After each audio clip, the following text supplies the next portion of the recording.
Welcome to this online interview by Project Cargo Weekly. Our very special guest of honor today is Mr. Richard Smith. He's the sales director at Freight Agency in the UK. First and foremost, Richard, very welcome to this interview. Thanks, Bo. It's a privilege to be here. Most welcome, my friend. Richard, as I do with all my accused or interviewees, I always give them a chance to elaborate a little on their career. How did they end up in shipping? And for you as a UK person, how come you're not in banking in the City of London? Why are you in logistics? How come? Yeah, that's a good question. I think most people, especially in the UK, sort of fall into shipping. I cut my teeth working for the MSC agency here. Oh, yeah. And then I spent many years working for a shipping line actually in the City of London called OT Africa Line, which specialized in ro-ro and conventional cargo to West Africa. And I very much enjoyed that. That was really cut and thrust.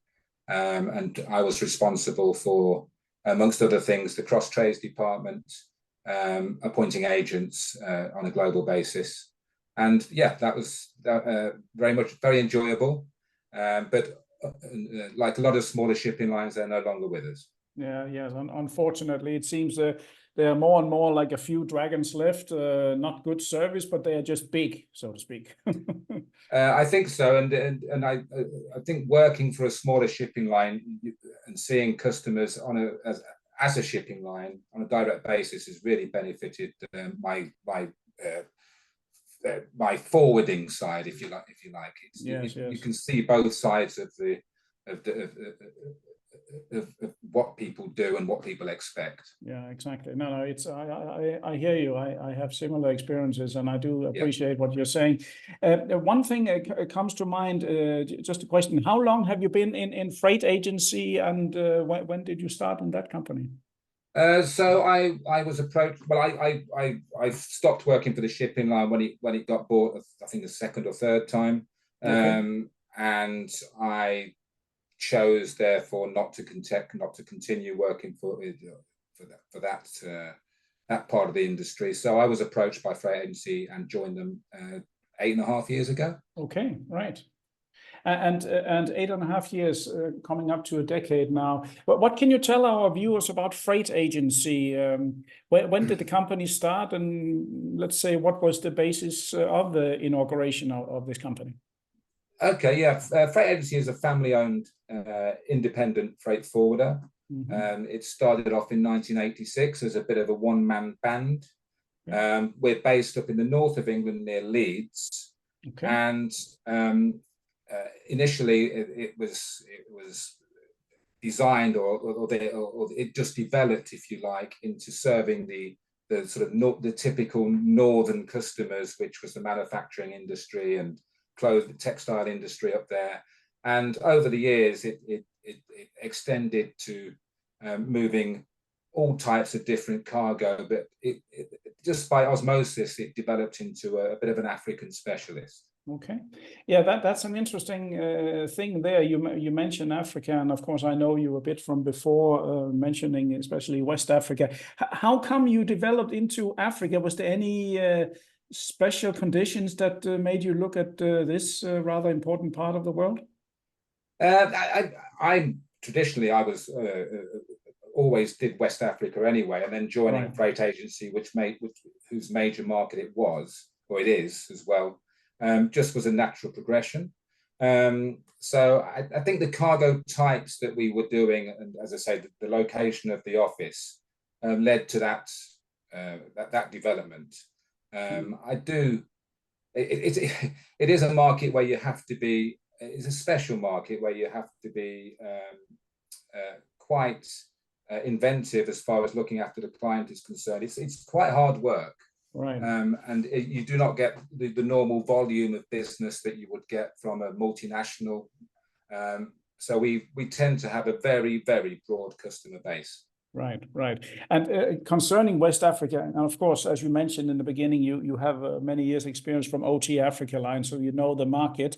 I mean, is there sizable trade between the UK and West Africa? Has it something to do with former colonies, or is just as a matter of fact that there's a big trade, or what might be the reason for that? It is to do with the history, yes.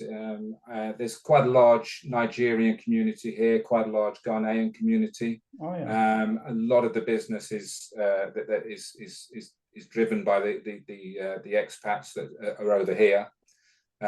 Obviously, because of the history, also there are traditional links with government-funded projects, yeah, and just business-wise, I think the African business, once the people down there get used to dealing with certain shippers and in a certain way, then the business tends to keep moving in that manner for many years. Right. So it's like I think it's the element of trust. Yeah, yeah, and it's a long-term thing. I mean, yeah. Have you seen? I mean, West Africa, as you mentioned, there are several countries down there, and I suppose, how do you handle shipments once they arrive in West Africa? I understand that you do have an office down there too, right? Yeah, we have 5 people in Ghana, an office in Tema overlooking the port there. Okay. Yeah. So we believe, and we've had the office there for 15 years now, that the Ghanaian community in particular do like to see people face to face, still in the old-fashioned way. We actually also accept freight down there, which is useful. People still paying cash to a certain extent for certain products. Okay. But also it's just about a value-added service, and also we push them for a little bit of sales activity. Okay. That makes sense. Would you say that, for example, the trade that you handle, is the freight paid in the UK, or is it collect, or can it be collect to countries like that, for example? Shipping lines don't accept freight down there, but we do. Okay. It's again, it's an element of trust, and it's useful for our business. I would say probably 10% of the cargo we move is freight collect down in Ghana. Okay. Now, turning to what freight agency can offer. So you would call yourself a traditional freight forwarding company. You are with a specialty in West Africa. But what would you say that are your strong points? Why should a customer come to you, for example? One of the reasons I was asked to join was to bring a bit more diversification for the business. So it's not, we are certainly biased towards Africa, but we're not reliant on it anymore. Okay. So we now have a motto really of saying no to nothing. And we've had a lot of changes, seeing what the future is like. We are members of, obviously, of Cross Ocean, which gives us access to a really professional network of similar-minded people, I think is the best way of putting it. Right. And it helps us to change our mentality. We say no to nothing. We understand that the pressures and the priority that is required for such inquiries that we get from other agents in Cross Ocean. And I think we this year we've moved cargo for the royal family of Qatar. We've moved a valuable sculpture to the USA. These things that don't happen overnight, but once we've set the groundwork, we've realised that actually our image and word of mouth is very useful for us. Oh yeah, and you certainly get a very, if it runs well, you get a good reputation from it, and you can use that to open further doors, I suppose, right?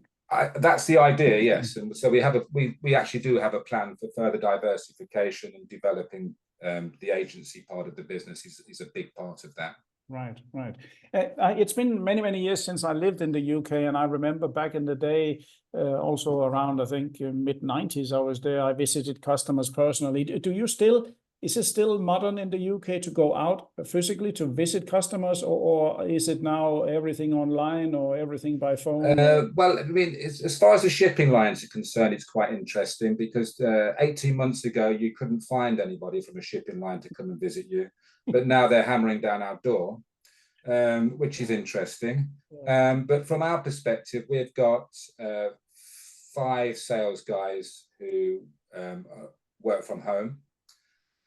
So the idea is that they are able to visit people wherever they have a company car, they have to use it. That's the idea. Of course, not only for shopping. So they're fully mobile, and we're all set up for that these days. Yeah. But my point is, of course, that they in fact go out and see people face to face. I mean, that's the we insist upon it. We do old-fashioned things like give customers Christmas presents. It's good. And you know, even sometimes a bottle of alcohol. Oh wow! And they still seem to appreciate it. Yeah, no, it's we got to be careful what we do in these politically correct days. But I'm very happy to hear that you, just like I, one of the, let's say, traditional ones who believe in face-to-face and proper service. At least I would say you're a company where somebody picks up the phone and you are not arrogant, right? Well, yes, and I think because we try and have such short reporting lines, then all of us are accessible to each other. Then I think it's a mentality that means that we all should know each customer that we deal with. Yeah. And now you mentioned the shipping lines that during Corona times they were hardly nobody was there or even entertained any inquiries, and now suddenly they come crawling back. It's a little bit of it's a pretty low point to me to see how people can change. How do you view the fact that some ship owners buy forwarding companies and now they want to, under their own brand, do door to door? Will that fly?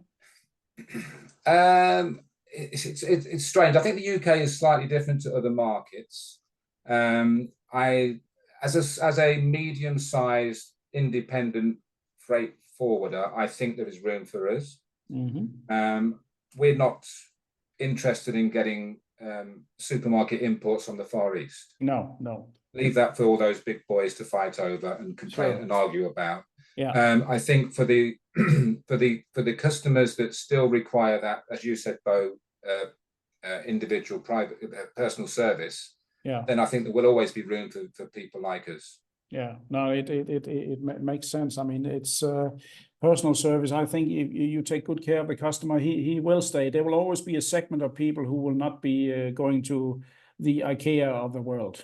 So to speak. Yeah, I mean, we strongly believe that there are always hurdles to overcome in shipping and problems. Let's face it, and it's how you deal with those problems is one of the most important aspects of our job commercially. Yeah, definitely. What can you tell our viewers about your headcount and how many are you? How have you kind of organized your company? Okay, in the UK we have 28 people in total. Okay. 5 of them are working from home. Yeah. So that's the 5 sales guys. Then the rest of them are in our office in Yorkshire. And then we have 6 people in Ghana. Right. So, and it's pretty, and of course, 35 people, it also means you need to book cargo every month to pay the bills. Right? Yes, it does. And we, as I say, part of the plan is to develop a little bit more, so that we have invested a little bit in the past few months to make sure the headcount is sufficient. Yeah, understand. But it also giving us some capacity to go forward. Yeah. How do you choose which, or let me put this in another way. Do you feel that the customers you have, they are not, since it's not supermarket customers, so to speak, they are not only depending on price. Of course, they would check it, but it's not so that they will move for $50, right? I mean, they will stay long term. They will tell you they would move for $50, but when push comes to shove, I think it depends. I mean, I think I would like to think that we've got all different types of customers, and the sales guys should know what level, what level of what margin they can get away with, if you like.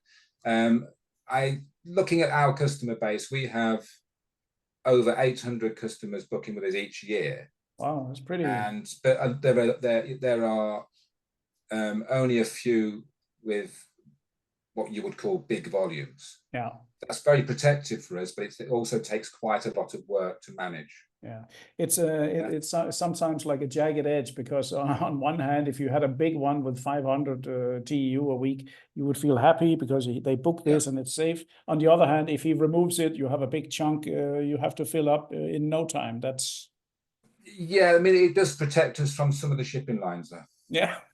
That's for sure. I mean, it's hard to keep all these customers, but on the other hand, you spread your risk so thin that you're quite safe.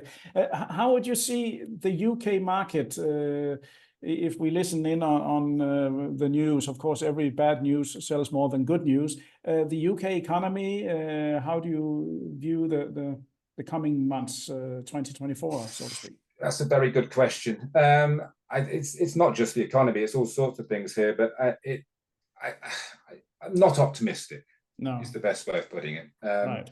I think from what I understand, from the industry as a whole, I think 2024 is not looking great. No. 2023 volume-wise for us has been okay. I don't think we haven't suffered at all. All right. But we are, we do have plans in place to ensure that 2024 is okay. Yeah. But I think we all have to work harder next year. Yeah. But as far as the UK economy is concerned, there doesn't seem to be much good news around. No. I seem to notice that as well. Is there any development plans in West Africa? For example, it could be another office. It could be inland via Ghana to other places. Are you trying to refine that product a bit? We are. We have a meeting in January to try and develop a few more. Maybe develop a few more offices in West Africa. Okay, good. In conjunction with somebody else, and also we are studying we're hopefully going to go ahead with an LCL consul service as well. Oh yeah, that would be something. So, but that's in the very early stages at the moment. But we've done the studies on it, and it's just, as I say, it's just try and diversify and get our brand around. Yeah. Not that we have to promote any ship owners or shipping lines here, but are there anyone in particular that you would single out as being reliable down to West Africa? We have there is a choice here that we to be fair, we have MSC have a pretty good service from the UK. Right. Yeah. So they have a direct service to Ghana for 12 days. Okay, that's pretty. And to Nigeria, I think it's 14 days. And so on the back of that, and some of the products, some of the manufactured goods and the food stuff that goes down there, then that's a market leader. Yeah. Do you have any return cargo? Is there any traffic the other way, return to the UK? For us, we do not know. It's more, I think that because of the commodities that are involved, that's more the big traders are, from what I understand, are negotiating directly with the shipping lines for that. Right. Yeah. Of course, it's quantities of metals and minerals and whatnot. So I can imagine. Very, very interesting. No, but it's not every day I speak to a middle-sized freight forwarder with office in West Africa, of all places. They normally they would say Singapore or Hong Kong or China or something like that. So.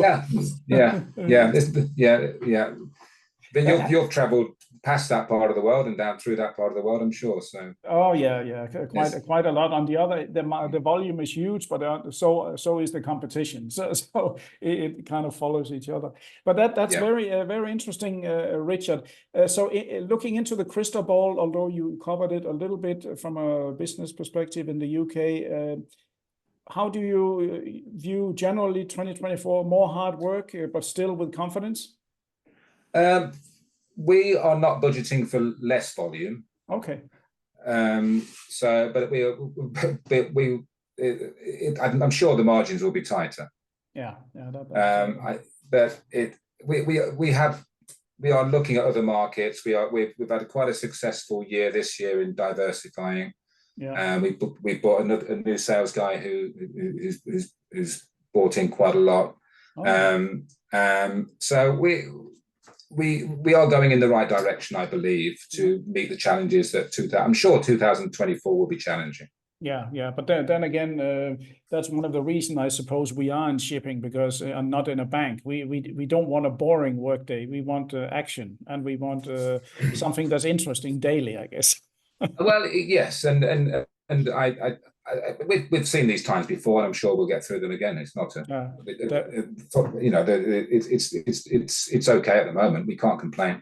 Yeah, definitely. It's good to hear, Richard. No, but I would like to say, really, it's been a pleasure to talk to you, and also to give a voice to a small and medium-sized company like your own. I also come myself from that kind of background, so we are the fighters for sure. So, been a pleasure to talk to you, and I want to formally say many thanks, Richard. Thank you, Bob. Been a pleasure. Most welcome. And to all our listeners, viewers, and readers from around the world, this was yet another great interview by Project Cargo Weekly, of course. And our special guest of honor today has been Mr. Richard Smith. He is the sales director at Freight Agency based in the UK. They also got an office in West Africa and can cover most of the world through partnerships. And if you look for excellent and superior service and somebody who actually picks up the phone, do contact them. From me in Project Cargo Weekly, thank you very much, and stay tuned for more interviews in the near future. Thank you.